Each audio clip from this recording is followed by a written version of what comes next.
बिस्मिल्लाहिर्रहमानिर्रहीम। कल हम पढ़ कर गए थे जी आखिरी डेफिनेशन कौन सी? Foreign company. ठीक है, पहले कंपनी को डिफाइन किया, फिर फॉरेन कंपनी को डिफाइन किया। इससे पहले हमने बॉडी कॉरपोरेट को डिफाइन किया। इनमें से जो अहम डेफिनेशन है जो एग्जाम में ज़्यादा आ सकती है दैट इज़ बॉडी कॉरपोरेट। अच्छा जी, कंपनी की बात को ही थोड़ा और आगे लेकर चलते हैं, that is type of company. जब हम कंपनी की डिफरेंट टाइप्स की बात करें तो हम तीन बुनियादों पर कंपनी को क्लासिफाई कर रहे होते हैं। जी बेटा, आप क्या पूछ रहे हैं? बस अभी आगे इसके बाद इसी चैप्टर में आ जाएगा टॉपिक, ठीक है ना। तो सबसे पहले जी कंपनी को डिवाइड करने के लिए on the basis of shares, shares की बुनियाद पर हम कंपनी की डेफिनेशंस अलग अलग टाइप बना सकते हैं। Number 2 on the basis of liability, और third on the basis of control. On the basis of shares, shares की बुनियाद पर कंपनी को किस किस कैटेगरी में डिवाइड किया जा सकता है? हम दो बड़ी डिवीजन करते हैं, one is called private company and other is called public company. Private company हम किसे कहते हैं? अब कल हमने कुछ नाम बोल दिए थे कि जब हम कोई कंपनी बना रहे हैं तो किस लॉ के तहत कंपनी बन रही है? Company act 2017। फिर कंपनी का और डॉक्यूमेंट कौन सा है? मेमोरेंडम। फिर कंपनी का एक डॉक्यूमेंट कौन सा है? आर्टिकल्स, ठीक है ना। फिर हमने इनका लीगल स्टेटस भी, अगर आपस में कहीं कॉन्फ्लिक्ट आ जाए तो फिर कौन डोमिनेट करेगा, तो पता चला अगर कंपनी एक्ट करेगी, ठीक है ना। वो कहते हैं प्राइवेट कंपनी किसे कहते हैं? वो कहते हैं एक ऐसी कंपनी जो हमने जो इसके ऑफिशियल डॉक्यूमेंट है ना, मेमोरेंडम एंड आर्टिकल, वहां एक रिस्ट्रिक्शन लगा रखी है। क्या जी? Restrict right to transfer share. पहली बात रिस्ट्रिक्शन लगी हुई है। Number 2 limit members to 50। Number 3 prohibit invitation to public. कहते हैं एक ऐसी कंपनी जिसके आर्टिकल्स एंड मेमोरेंडम में ये तीन कंडीशन लगी हुई हों। पहली कंडीशन रिस्ट्रिक्ट। अब दो लफ्ज यहां लॉ के इस्तेमाल हो रहे हैं, एक है रिस्ट्रिक्ट और दूसरा है प्रोहिबिट।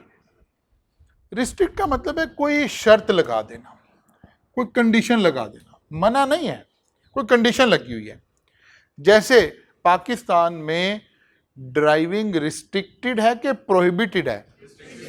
रिस्ट्रिक्टेड है। क्या मतलब? ड्राइविंग लाइसेंस हो, रेलिवेंट ड्राइविंग लाइसेंस हो तो यू कैन ड्राइव, कोई कंडीशन लगी हुई है। प्रोहिबिट का मतलब होता है बस मना है, कंडीशन कोई नहीं है, सबके लिए ही मना है, ठीक है ना। इसका मतलब है शेयर्स की ट्रांसफर पर कोई रिस्ट्रिक्शन है। जैसे मैं आपको समझाने के लिए बोलता हूं कि यार अगर आपने शेयर बेचने होंगे तो आप हमारे से पहले पूछेंगे, अगर हमने खरीदने होंगे हम खरीदेंगे, वरना किसी को बेचेंगे, कोई रिस्ट्रिक्शन लग गई। प्राइवेट कंपनी असल में तकरीबन फैमिली कंसर्न ही होता है, फैमिली बिजनेस ही होता है, दोस्तों का, फैमिली का, इस तरह के लोगों का बिजनेस होता है। जैसे अगर हम राइस ही की एग्जांपल ले लेना, तो यार हम 4 दोस्त मिलकर ये कंपनी हमने राइस वाली बना ली और अब हम ही इसके शेयर होल्डर हैं, हम ही डायरेक्टर हैं, हम ही सब कुछ हैं। अब फर्ज करें अचानक से किसी एक बंदे को लगे कि यार मैं तो पाकिस्तान छोड़ के जा रहा हूँ, मेरी इमिग्रेशन हो गई है, मैं जा रहा हूँ, तो वो किसी को भी शेयर बेच दे? नहीं, किसी को भी नहीं। उसने शेयर बेचने पहले हमारे से ही पूछे कि यार मैंने कॉलेज से क्विट करना है या आप खरीद लें, और अगर आपने नहीं खरीदने तो फिर भी हम कहें यार अच्छा कम से कम तुम ऐसा करो, हमने तो नहीं खरीदने लेकिन तुम किसी चार्टर्ड अकाउंटेंट को ही बेचो, क्योंकि बिजनेस की नेचर ऐसी है कि उसमें एक खास तरह के लोग ही रिक्वायर्ड हैं। तो there might be some restriction. Share बिक नहीं सकते? बिक सकते हैं लेकिन रिस्ट्रिक्शन है, ओपनली नहीं बिक सकते, ठीक होगी बात। नंबर 2 ज्यादा से ज्यादा मेंबर इसमें 50 होंगे। अगर हम 50 से ज्यादा लोग कोई कंपनी बनाना चाहते हैं तो फिर हमारे पास प्राइवेट कंपनी की ऑप्शन नहीं है। तीसरी बात प्रोहिबिट इनविटेशन टू पब्लिक का मतलब है आप पब्लिक को प्रोस्पेक्टस, कल एक लफ्ज पढ़ा था हमने, प्रोस्पेक्टस अखबार में इश्तहार देंगे आगे हम पूरा चैप्टर पढ़ेंगे इसके ऊपर। अखबार में प्रोस्पेक्टस में इश्तहार देंगे, ये हमारी कंपनी है, हम ये करने जा रहे हैं, ये कर, जिसने शेयर खरीदने हैं खरीद लें, एक शेयर 10 रुपए का। वो कहता है ये काम ये कंपनी कभी भी नहीं कर सकती, इसके ऊपर क्या है, प्रोहिबिशन है। इसे कहते हैं जनरल पब्लिक से पैसा इकट्ठा करना, उन्हें शेयर बेचना, किसके जरिए, प्रोस्पेक्टस के जरिए। वो कहता है नहीं, प्रोहिबिट इनविटेशन टू पब, ये पब्लिक से नहीं पैसा इकट्ठी कर सकती कंपनी, ये अपने दोस्त इकट्ठे करे, अपने जानने वाले इकट्ठे करे, उनसे शेयर होल्डर बनाए, जनरल पब्लिक को अखबार में इश्तहार दे के पैसे इकट्ठे नहीं कर सकते। अगर कोई कंपनी उसके डॉक्यूमेंट्स में ये 3 कंडीशन लगी हुई हो तो उस कंपनी को हम क्या कहते हैं, private company. Private company by default 2 तरह की होती हैं। एक के लिए हम लफ्ज इस्तेमाल करते हैं एसएमसी, सिंगल मेंबर कंपनी, अकेला एक ही आदमी है बस। पहले तो ये होती ही नहीं थी, ठीक है ना, फिर पिछले 10-15 सालों से हमने इसको अलाउ कर दिया, पूरी दुनिया में भी ऐसे हुआ। अदरवाइज पहले हम कहते थे नहीं, कंपनी बनाने के लिए कम से कम 2 लोग होने चाहिए, लेकिन अब कंपनी सिंगल मेंबर भी बन सकती है। एक ही आदमी है, वही मेंबर है, वही शेयर होल्डर है, वही डायरेक्टर है, वही कंपनी सेक्रेटरी है, बिल्कुल वैसे जैसे शेख रशीद साहब की जमात है ना, ठीक है ना, वो खुद ही सारा कुछ है क्योंकि एक ही बंदे की जमात है सियासी वो। तो ये बिल्कुल वैसी सी कंपनी होती है कि एक ही आदमी है इसमें। तो एक्चुअली ये क्या है, ये भी प्राइवेट कंपनी ही है। और एक को हम कहते हैं अदर देन सिंगल मेंबर। अच्छा, अब अगर कहीं लिखा हो ना ये प्राइवेट कंपनी, तो हम उसे इस कैटेगरी में समझेंगे, नाम से पता चलेगा, क्योंकि इसके नाम के साथ प्राइवेट लिमिटेड लिखा होगा और इसके नाम के साथ एसएमसी प्राइवेट लिमिटेड लिखा होगा। अभी आगे चलेंगे तो देख लेंगे, हमें नाम से पता चल जाया करेगा। इन दोनों की मेजर कैटेगरी क्या कहला रही है, प्राइवेट कंपनी। प्राइवेट कंपनी कितनी तरह की हो गई, 2 तरह की, वन इज एसएमसी यानी single member company and other is other than single member. चलें जनाब, इसके मुकाबले में दूसरी कंपनी आ गई, कौन सी, पब्लिक कंपनी। पब्लिक कंपनी किसे कहते हैं, ऐसी कंपनी जिसके डॉक्यूमेंट्स में, जब हमने कंपनी बनाई थी, जो मेमोरेंडम एंड आर्टिकल थे, उसके डॉक्यूमेंट में इन तीनों में से कोई भी कंडीशन ना हो, इसका रिवर्सल हो, यानी ये कंडीशन ना हो बस, यानी which do not restrict right to transfer share, which do not limit the member, कोई लिमिट नहीं है, 100, 200, 500, 1000, 2000, लाख, 10 लाख, जितने मर्जी मेंबर हो सकते हैं, कोई लिमिट नहीं। फिर they can invite public for share, prohibit नहीं, रिस्ट्रिक्ट भी नहीं, बल्कि उनको इजाजत है कि वो, यानी इसका रिवर्सल तीनों बातें हो। वो जो पहली बात हम कर रहे हैं क्या जी, do not restrict right to transfer share. अब जो हमारी पब्लिक कंपनी है, जैसे हम कहते हैं जी एमसीबी बैंक है, निशात मिल लिमिटेड है, डीजी सीमेंट है, ये सब लिस्टेड कंपनी है ना हमारी, पब्लिक कंपनी है। अब कोई रिस्ट्रिक्शन नहीं है, मैं आपको क्लास पढ़ा रहा हूं, मैं क्लास पढ़ाते पढ़ाते अपने मोबाइल पर आया और मैंने अपनी स्टॉक एक्सचेंज की ऐप ओपन की और वहां एक बायर खड़ा था, मुझे नहीं पता कौन खड़ा था, मैं शेयर बेचना चाहता हूं, मैंने बेच दिया, खत्म हो गया। इतनी देर लगेगी, क्यों, कोई रिस्ट्रिक्शन है ही नहीं, किसी से पूछना थोड़े, जिसको मर्जी बेच सकता, ठीक है ना। नंबर 2, मेंबर्स की तादाद लिमिटेड नहीं है, 2000, 5000, जितने मर्जी मेंबर हो, कोई अपर लिमिट नहीं है। तीसरी बात, पब्लिक से पैसा लेने पर भी कोई पाबंदी नहीं है, आप प्रोस्पेक्टस छापें, पब्लिक को इनवाइट करें, पब्लिक को अपना शेयर होल्डर बना लें, कोई एतराज नहीं, अलाउड है आपको। इस कंपनी को क्या कहते हैं, पब्लिक कंपनी। लेकिन लॉ ने इसको कैसे डिफाइन किया, company which is not a private company, क्योंकि इन तीनों को ही हमने निगेट करना था ना, तो लॉ ने तो इसको नेगेटिवली डिफाइन कर दिया, company which is not a private company, company which is not a private company can offer to general public. अच्छा जी, अब इस कंपनी पे कोई रिस्ट्रिक्शन नहीं है, ये जनरल पब्लिक से पैसे ले सकती है, उन्हें शेयर सेल कर सकती है थ्रू पब्लिक ऑफर, उसको क्या बोलते हैं, पब्लिक ऑफर। अलाउ है, लेकिन अभी हमने किसी से पैसे लिए नहीं है। लेना चाहें तो लीगली अलाउड है। पहले हमने कंपनी बनाई ना, 5-6 लोगों ने मिलके, 10 लोगों ने मिलके कंपनी बना ली, लेकिन कौन सी बनाई? Public limited. हमें अलाउड है, हम चाहें तो प्रोस्पेक्टस इशू करके जनरल पब्लिक से कैपिटल इकट्ठा कर सकते, लेकिन अभी हमने किया नहीं है। इस कंपनी का नाम है अनलिस्टेड कंपनी, ठीक है। लेकिन क्योंकि हमें अलाउड है, हमें पैसों की जरूरत पड़ी, हमने प्रोस्पेक्टस इशू करके हमने कैपिटल ले भी लिया है। अगर हमने ये काम कर लिया है तो फिर इस कंपनी को क्या कहते हैं? Listed company. एक ऐसी कंपनी जिसको अलाउ था और उसने अपनी ये ऑप्शन एक्सरसाइज कर ली है। एक तरीका यह है इन दोनों बातों को डिफाइन करने का। एक दूसरा तरीका भी है। हमारे पास क्या है जी? Pakistan stock exchange. This is the market जहां शेयर सेल होंगे। कौन सी कंपनी के? लिस्टेड कंपनीज के, ठीक है ना। आप वेबसाइट पे गए, पाकिस्तान स्टॉक एक्सचेंज लिखा, पाकिस्तान स्टॉक एक्सचेंज की वेबसाइट ओपन कर ली, आपने करनी भी आज जाके, ठीक है ना। आपने पाकिस्तान स्टॉक एक्सचेंज की वेबसाइट ओपन की, यहां एक ऐसे टैग बना होगा ऑल कंपनीज। अगर आपने इसे क्लिक किया तो पाकिस्तान में कुछ तकरीबन मोर और लेस 1000 कंपनीज हैं। आपके पास उन 1000 कंपनीज के नाम आ गए। ये सेक्टर वाइज यहां नाम लिखे होंगे। सेक्टर हम किसे बोलते हैं? जैसे टेक्सटाइल की कंपनीज एक जगह लिखी होंगी, शुगर की कंपनीज एक जगह लिखी होंगी, ऑटोमोबाइल्स की कंपनीज इकट्ठी लिखी होंगी, बैंकिंग कंपनीज इकट्ठी लिखी होंगी, इंश्योरेंस कंपनीज इकट्ठी लिखी होंगी। ये जो मैंने लफ्ज बोले हैं इसको क्या बोलते हैं? सेक्टर्स। पहले सेक्टर होता है, फिर उस सेक्टर की उसके अंदर कंपनीज आ रही होती है, ठीक है ना। All companies.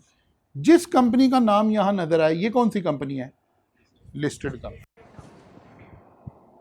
इसका मतलब है लिस्टेड को डिफाइन करने का एक तरीका यह भी हो सकता है कि वो कंपनी जिसके शेयर्स पाकिस्तान स्टॉक एक्सचेंज पर ट्रेड हो रहे हों,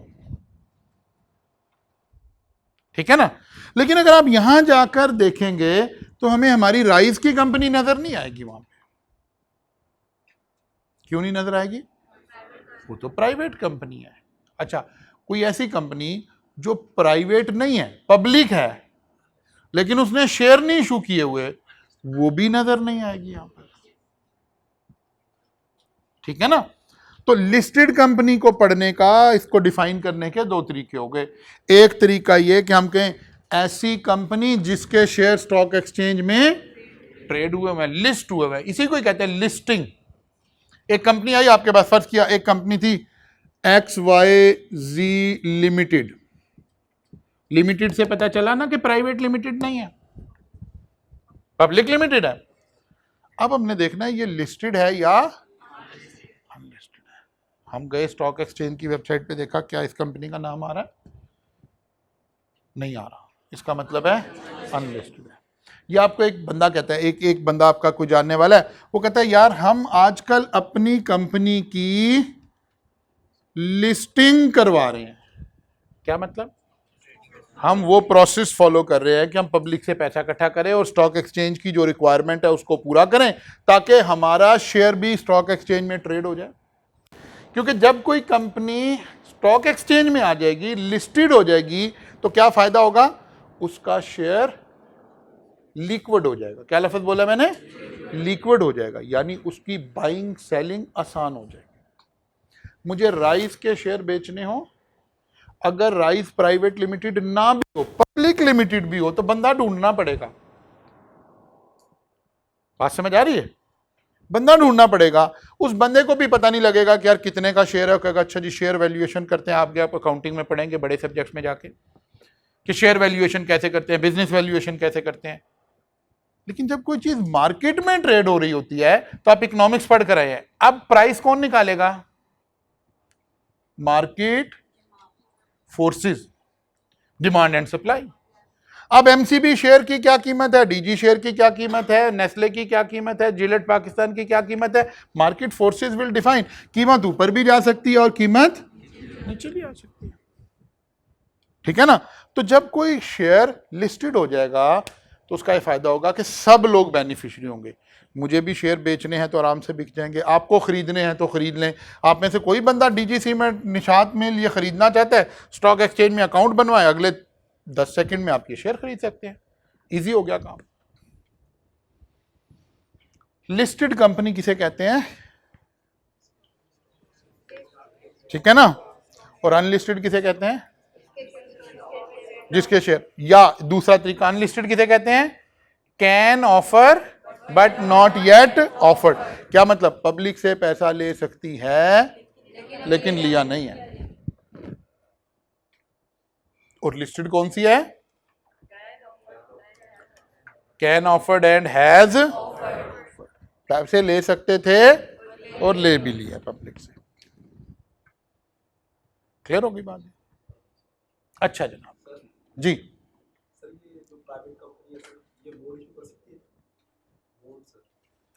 बॉन्ड भी नहीं इशू कर सकती, ये तो बस फैमिली कंसर्न है। ये इसे पैसे चाहिए होंगे ना, वो कभी आपने I2B में सोर्सेज ऑफ फाइनेंस पढ़े थे ना, इसे पैसे चाहिए तो ये बैंक से लोन ले, ये डिबेंचर नहीं इशू कर सकती, बॉन्ड नहीं इशू कर सकती। इन सारों के लिए कंपनी का असल में क्यों नहीं कर सकती, गवर्नमेंट चाहती है कि सब लोगों के राइट्स भी तो हमने प्रिजर्व करने ना। आपको एक ऐसी चीज इशू करवा दें जो कल को बिके ही ना, उसकी कोई मार्केट ही नहीं है, वो कहते नहीं नहीं यार, पहले अगर आप चीज देना चाहते हो, जनरल पब्लिक को लाना चाहते हो, एक है दोस्त हम इकट्ठे हो गए, हम दोस्त इकट्ठे हुए हमने राइस बना लिया, ये हमारा मसला है, ये शेयर कहाँ बिकेंगे कहाँ नहीं बिकेंगे, इसमें गवर्नमेंट का कोई काम नहीं है। लेकिन हम प्राइवेट कंपनी होते हुए जनरल पब्लिक से पैसा ले ले और कल को उस बेचारे को किसी को बेचना, हम कहें नहीं तुम नहीं बेच सकते, वो तो फंस गया ना। इसीलिए उसूल क्या है कि जनरल पब्लिक से पैसा लेने के लिए जरूरी है आप पहले लिस्टेड कंपनी में कन्वर्ट हो, फिर पैसा लेंगे, ताकि जिसे निकलना है एग्जिट लेना है वो आराम से एग्जिट ले ले, कोई बात नहीं है, महंगा बिके सस्ता बिके, चीज बिक तो जाए। ठीक होगी ना बात। तो ये 4 कंपनीज को डिफाइन कैसे करना है, ये अब किताब पर आ गई। सबसे पहले आ गई कौन सी जी, सिंगल मेंबर कंपनी। कभी हमने लॉ में पढ़ा था कि डेफिनेशन 3 तरह की होती हैं, मीन से भी शुरू होती हैं, इंक्लूड से भी होती हैं, मीन्स एंड इंक्लूड से भी होती हैं, ठीक है ना। तो कैसे लिखी है definition, single member company means a company which has only 1 member. It is a company which consists of a single member who is also director of the companies are governed by special rule. In these companies, SMC PVT Limited is added to the name of the company. ताकि सामने वाला बंदा Warne हो जाए कि भाई ये एक बंदे पर ही मबनी कंपनी है, ठीक है ना। इसके मुकाबले में दूसरी कंपनी कौन सी आ गई, प्राइवेट कंपनी, यानी other than SMC. Private company means a company which bye it's articles, क्योंकि ये उसूल कहां लिखे होने थे, आर्टिकल्स में लिखे होने थे, restrict the right to transfer its share save as otherwise provided in the act, limit the number of its member to 50, not including person who are in the employment of the company. मैं अभी इसको इस पे रोशनी डालता हूं। और क्या लिखा आगे, शाबाश, एंड, ये किसे बोला, शाबाश। आगे क्या लिखा हुआ है, एंड। अब लॉ, ये कभी पहले भी हमने पढ़ा, फिर पढ़ते हैं। अगर लॉ कभी ऐसे कोई बात लिख रहा हो, जैसे अब उसने यहां पॉइंट बना दिए, point A, point B, point C, point D, ऐसे कोई लिस्ट बनी, सेकंड लास्ट पॉइंट के साथ अगर एंड लगा दें तो इसका मतलब होता है ये सारी चारों बातें एक वक्त में पूरी होनी जरूरी हैं, और अगर और लगा दें तो इनमें से कोई एक पूरी हो तो आप क्वालिफाई कर गए, ठीक है ना। तो यहां क्या लिखा हुआ है, एंड लिखा हुआ है, इसका मतलब है सारी कंडीशन पूरी होनी चाहिए। And prohibit any invitation to public to subscribe for share और डिबेंचर ऑफ दी, ये वो वाली बात का जवाब भी आ गया।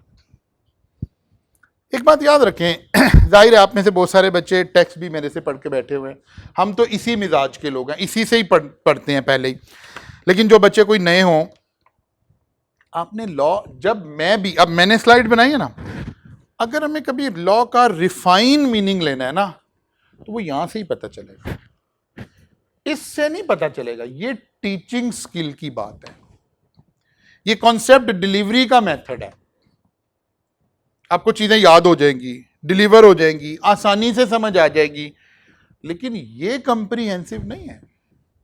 यहां से वो जो लॉ के नशेबो फराज हैं वो नहीं समझ आ सकते। लॉ के नशेबो फराज अगर यहां सारे डाल देंगे तो फिर इसमें से तो टीचिंग स्किल गायब हो जाएगी। इसलिए हमेशा यहां से पढ़ना है, अब इंटरप्रेट करना है कि यार असल मफहूम क्या बना है। ठीक है ना? तो ये बात हो गई जी। कितनी condition? 3। Number 1 restrict the right to transfer, number 2 limit member. लेकिन लिमिट मेंबर में बात ऐड की, बारीकी समझ आई। वो कहता है, वो आपने टेक्स्ट में पढ़ा था, एम्प्लॉय शेयर स्कीम पढ़ा था, नहीं पढ़ा था? पढ़ा था ना। अपने एम्प्लॉयज को शेयर इशू कर दिए। वो कहता है ये वाले बंदे नहीं काउंट करने 50 में। वो जो हमने आपको लॉ किया ना, 50 लोग होने चाहिए मैक्सिमम। अगर आपने एम्प्लॉय को शेयर इशू कर दिए हैं, आप पहले थे 40 लोग, 30 एम्प्लॉय थे, आपने उन्हें भी शेयर इशू कर दिए, तो बजाहिर 70 मेंबर हो गए हैं। तो क्या लॉ की वायलेशन हो गई है? वो कहते नहीं नहीं, ये 30 नहीं काउंट करना। ये बात समझ आई? फिर पढ़ें क्या लिखा हुआ है। Limit the number of its member to not including person who are in the employment of the. कहते जो कंपनी के एम्प्लॉय है ना वो निकाल दे।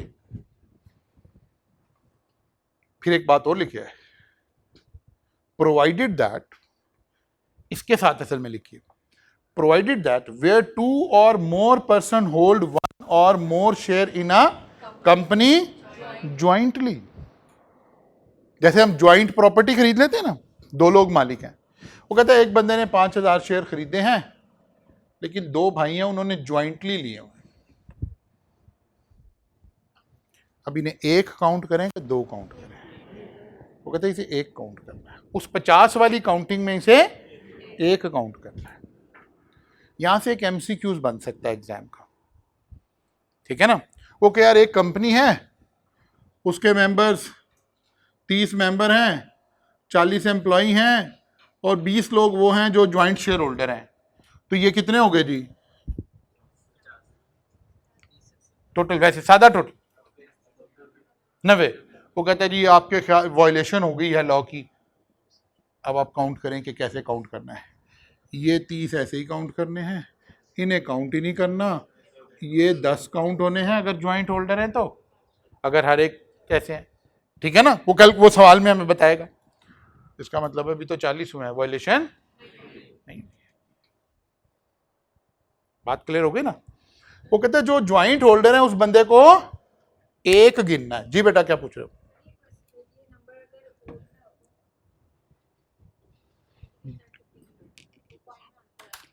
हाँ, पॉइंट को फिर हम होल में कन्वर्ट कर लेंगे। अगर पॉइंट में आ गए तो फिर उसे होल में कन्वर्ट कर लेंगे।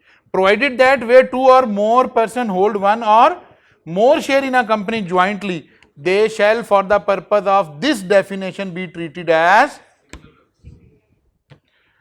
वो कहते कल को हम पूछे यार इस कंपनी के कितने शेयर होल्डर हैं, वहां नहीं, इस वाली बात की 50 वाली काउंटिंग का उसूल है सिर्फ ये।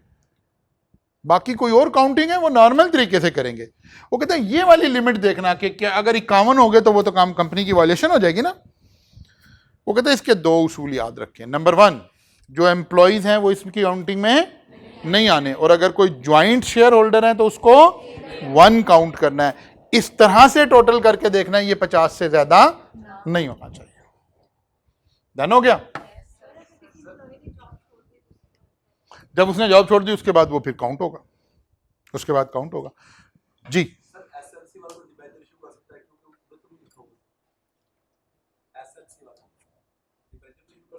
नहीं कर सकता ना। आप ऐसे समझे, जनरल पब्लिक से इनविटेशन का वाहिद जरिया पब्लिक कंपनी। ठीक है ना? क्यों? इन्वेस्टर के राइट को भी तो प्रोटेक्ट करना है ना। बात दफा मुंह से नहीं कोई बात कह रहे होते, ठीक है ना, बल्कि दर पर्दा कोई काम कर रहे होते हैं। मसलन मैं आपको एक और एग्जांपल देता हूं। आपने अब आजकल आप FR2 पढ़ रहे हैं, ओके। कभी ना एक और नजर से आपने जो भी आप स्टैंडर्ड पढ़े ना, जो भी स्टैंडर्ड पढ़े, आप देखना कि यार कोई भी स्टैंडर्ड ये क्यों लिखी हुई है बात, कभी उस पर तदब्बुर करना, सोचना जरा कि यार ये बात क्या लिखा हुआ है। मसलन आपने एक स्टैंडर्ड पढ़ा IS2, एक उसूल पढ़ा inventory should be measured at lower of cost or NRV, ऐसे ही है ना? क्यों?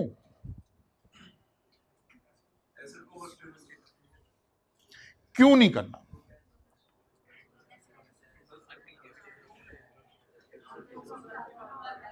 चलें चलें, मैं वहां उस गली तक लेकर जाने लगा ना जहां तक आप जाते नहीं हैं आमतौर पे। तो क्या क्या लफ्ज बोला मैंने? तदब्बुर करना है, सोचना है, अपना दिमाग खोलना है, प्रोफेशनल बनना है। यार वैसे चलो ठीक है, समझ आ गई, अपनी अपनी लॉजिक देखी जी, लोअर ऑफ कॉस्ट और NRV, ओके समझ आ गई बात। करना ही है, प्रोसीजरल बात तो समझ आ गई, क्यों करना है?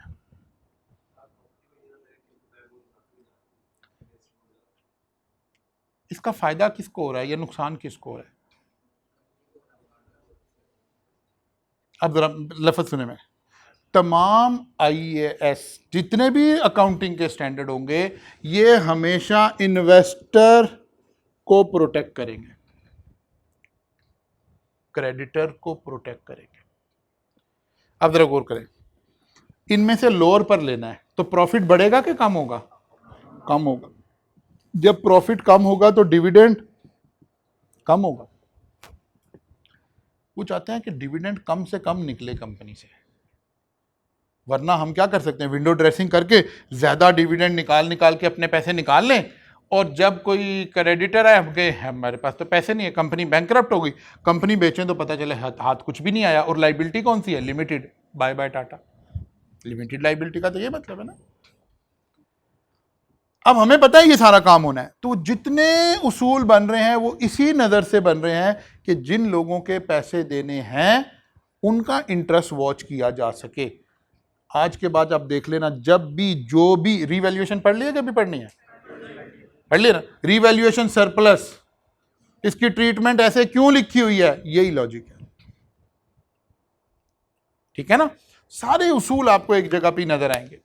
इसी तरह मैं वो नुक्ता बोल रहा हूं कि भाई हमने कंपनी में जो लोग इन्वेस्टमेंट कर रहे हैं उनके राइट को प्रोटेक्ट करना है। उनका पहला राइट है, फंस जाएंगे अगर प्राइवेट कंपनी में हमने उनके शेयर डलवा दिए, बिकॉज यहां तो हमने कहा कि वो रिस्ट्रिक्ट करता है राइट को। ये कहां से ढूंढेंगे बंदे? इसलिए ये ना डिबेंचर इशू कर सकते, कुछ नहीं कर सकते। कौन करेगा? पब्लिक कंपनी, और पब्लिक भी कौन से वाली? पहले लिस्टेड में कन्वर्ट, ताकि कम से कम जिसके पैसे लगवा रहे हैं उसको एग्जिट तो मिल जाए ना। प्रॉफिट हो या नुकसान हो वो तो चलो उसने बिजनेस रिस्क लिया ही है ना, लेकिन उसको एग्जिट तो मिले, कोई बायर तो हो, कोई मार्केट तो हो जहां चीजें बिक रही हो। Private company are usually small and medium size family owned business. तीसरा आ गया जी definition of public company. Now what is public company? Public company means a company which is not a, law ने तो ऐसे डिफाइन किया था ना, लेकिन कभी हमें लिखना पड़ गया ना, तो पहले हम ये डेफिनेशन लिखेंगे। फर्ज क्या, कहीं हमें एग्जाम में नजर आ गया, उसने पूछा व्हाट इज पब्लिक कंपनी, और आगे लिखे हुए 3 मार्क्स, तो क्या ये लाइन लिखाएंगे? ये भी लिख कर आएंगे, क्योंकि लॉ ने तो ये लिख किया। पहले ये लिखेंगे, फिर उन 3 बातों का रिवर्सल लिखेंगे, क्योंकि मार्क्स लेने ना एग्जाम में, 3 मार्क्स इस एक लाइन के तो नहीं हो सकते थे। फिर उनका रिवर्सल लिखेंगे। अ कंपनी मे और may not apply for listing on stock exchange.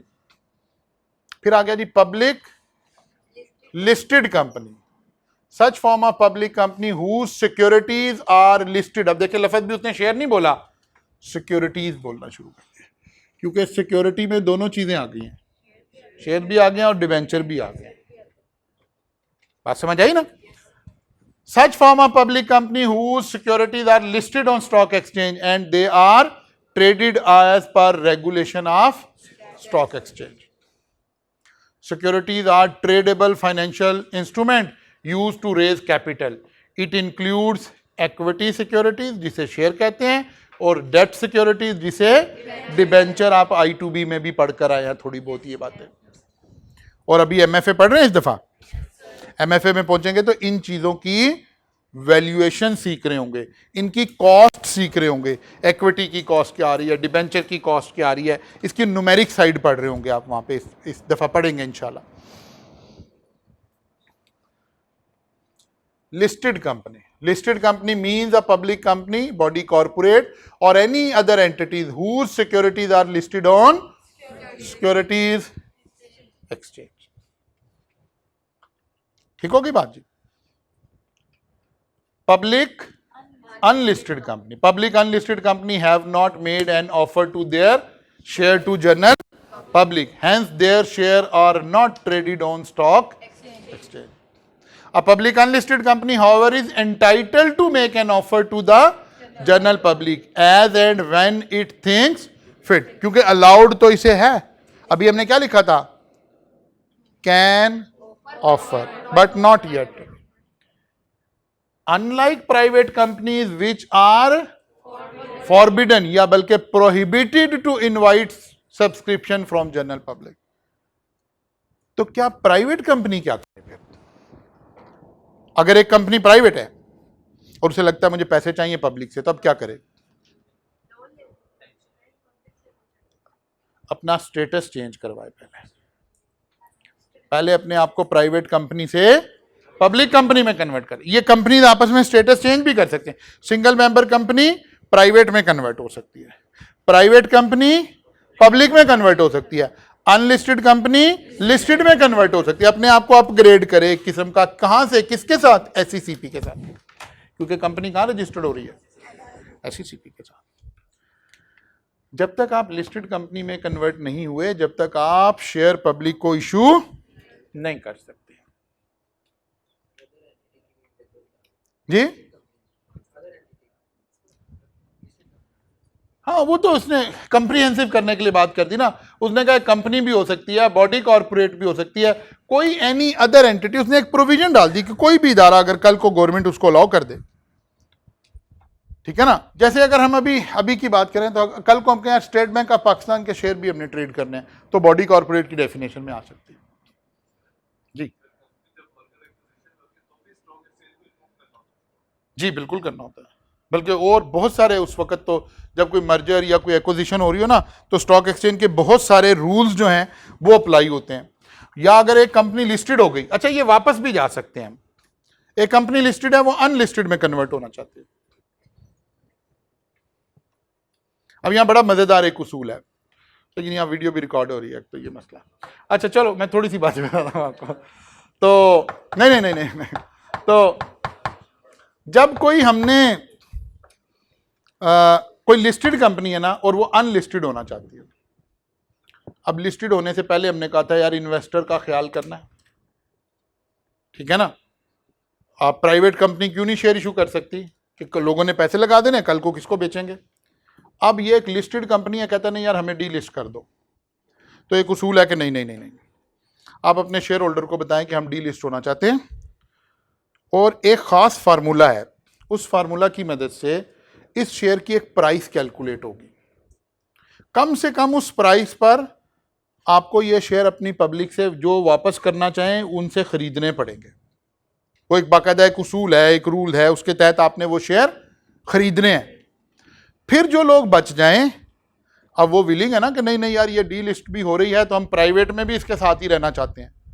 अब ये उनके हुकूक की हिफाजत हो गई ना, उनके हुकूक की हिफाजत हो गई, अब कोई मसला नहीं।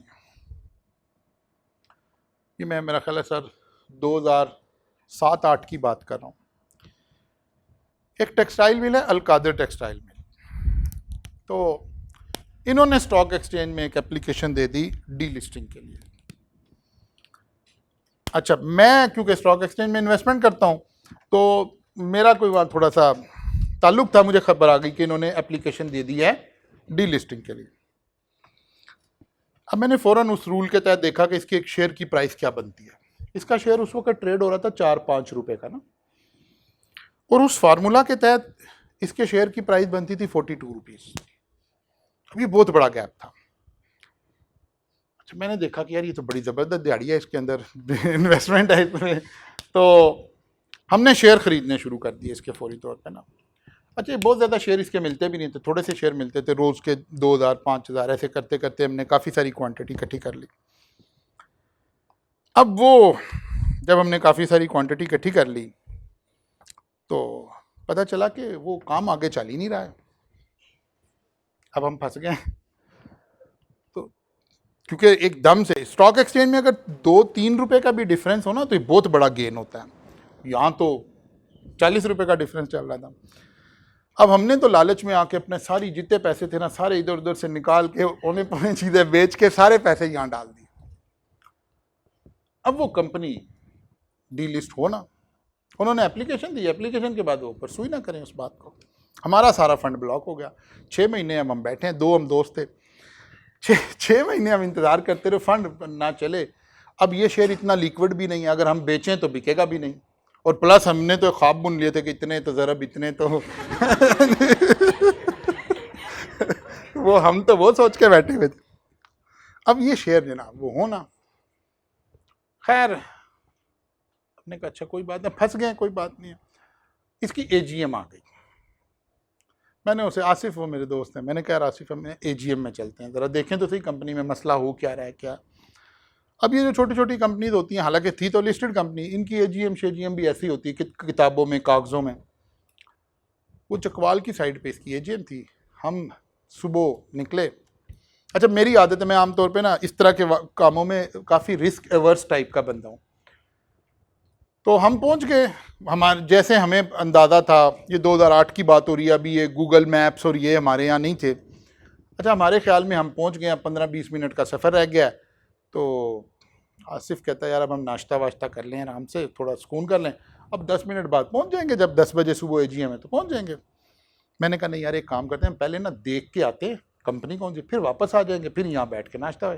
कहता छोड़ यार तू हमेशा ऐसे ही करता है, बैठ आराम से यहाँ नाश्ता करते हैं। खैर मैंने उसकी बात मानी, बैठ गए, नाश्ता वाश्ता करके तैयार श्यार होके अब हम AGM अटेंड करने जा रहे हैं।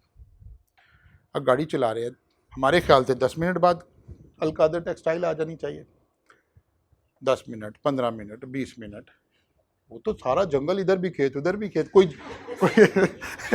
कोई ऐसी जगह भी नहीं कि हम शक करें कि ये अलकादर होगी, वो तो खेत खाली सारे।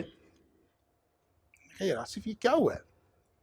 कहता यार पता नहीं क्या हुआ है। मैंने कहा मैं तो कह रहा था ना कि पहले देख लेते हैं, उस वक्त तो अभी बड़ा टाइम था। तो एक बंदे से पूछा, कहता है वो तो यहाँ से 40 किलोमीटर आ गया। 40 किलोमीटर आ गया? कहता हाँ। अब वो रोड भी टूटी हुई, बुरा हाल, हमें वो 40 किलोमीटर को 1.5 घंटे में हमारा सफ़र हुआ। अब हम कंपनी में एंटर हुए कोई 10:30-35 में, 10 बजे AGM का टाइम था। तो वहाँ तो बंदा ना बंदे की रात, कोई बंदा ही नहीं है वहाँ पे। हम लाहौर से तैयार होके वहाँ पहुँचे हैं। वो उससे पूछा भाई हम AGM में आए हैं? कहते वो तो हो भी गई। मैंने कहा AGM होगी क्या मतलब है? कहता सर 10 बजे थी। मैंने कहा यार 10 बजे थी तो 10:35 पे कैसे ख़त्म हो गई है? कहता यार ये तो नहीं अब आप हमारे से पूछ सकते ना, 10 बजे थी, आपने 10 बजे आना था। अब मैं ज़रा थोड़ा सा बेइज्जती फेल की, लेकिन मैंने कहा कोई बात नहीं, हो गया जो होना था। खैर मैंने उसे कहा कि अच्छा यार कोई बात नहीं है, तुम ऐसा करो, तुम्हारा AGM में तो ऑडिटर ने भी आना होता है, तुम्हारा चार्टर्ड अकाउंटेंट कौन है उसको बताओ कि मैं आया हूँ जाहिद कवि। कहता आप कौन है? मैंने कहा यार मैं भी चार्टर्ड अकाउंटेंट। अच्छा अच्छा अच्छा अच्छा अच्छा ठीक है सर, वो तो ऑडिटर भी नहीं आए हुए। बेसिकली AGM हुई नहीं ना, वो तो किताबों में हो गई। कहता लेकिन हमारे फाइनेंस के बंदे बैठे हैं, मैं उनको बताता हूँ। खैर उसने उसे बताया, उसने हमें बुला लिया, उसने फिर हमें चाय शाय पिलाई, सारा कुछ हुआ, गपशप लगाते रहे। कहता आप कैसे आ गए AGM, हमारी तो कोई आता ही नहीं है। मैंने उसे पिछली सारी कहानी सुनाई कि यार यहाँ फंस गए हम।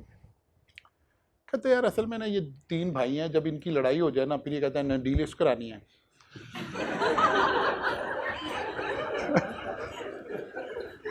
और जब सुलह हो जाए फिर पीछे हट जाते हैं, और फिर सुलह हो गया।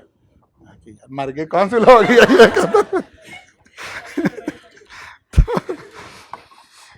कहता तुम लोग कहाँ फंस गए हो? मैंने कहा यार ऐसे ऐसे हमने तो ये देखी। कहता यार तो तुम फंस गए हो, लेकिन अब फिलहाल डीलिस्ट तो नहीं हमने होना। मैंने कहा यार तुम्हारे होने का क्या फ़ायदा, फिर हमें तो निकालो ना इसमें से। कहता है असल में जो मेन डायरेक्टर है ना वो यहाँ नहीं होता, वो दुबई होता है, मैं आपको उसका नंबर देता हूँ, आप वहाँ उससे रब्ता करें। खैर उसने उसका रब्ता किया, उसने बंदे बीच में डाले, करते कराते उसने फिर भी हमारे से कोई, उसने तो कोशिश की, उसने कहा जी मार्केट रेट पे दे दें, 6 रुपये का शेयर है। मैंने कहा नहीं यार 6 के लिए तो नहीं हमने खरीदे हुए शेयर तुम्हारे, कि नहीं फिर देख ले। मैंने कहा अच्छा कोई बात नहीं, नहीं अभी लिस्टेड है ना, डी लिस्ट होना चाहती है ना। नहीं 3 नहीं है ना, शेयर होल्डर तो बहुत हैं भाई, 3 है जो मेन स्टॉक जिनका है। तो कहता है कि फिर देख लें, आप तो फंस गए हैं इसमें। मैंने कहा नहीं कोई बात, अब उसे तो नहीं बताना था ना कि हमारे तो टोटल पैसे ही यही थे। मैंने कहा नहीं नहीं कोई बात नहीं है, हम भी ऑडिटर हैं, फंस आप गए हैं।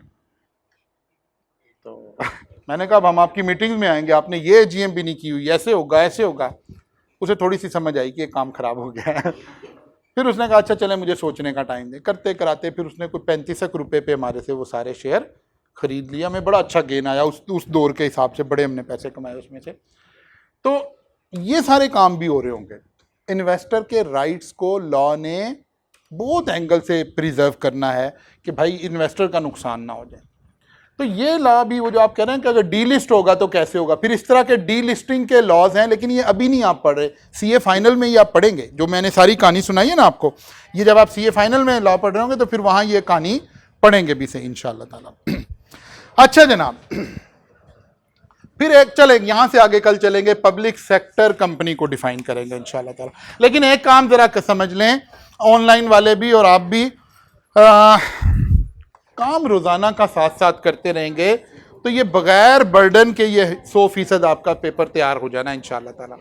लेकिन अगर आप इसे साथ साथ नहीं करेंगे तो फिर ये अकोमुलेट होकर ये पेपर भी एक पेपर की शक्ल में हमारे सामने आ जाएगा।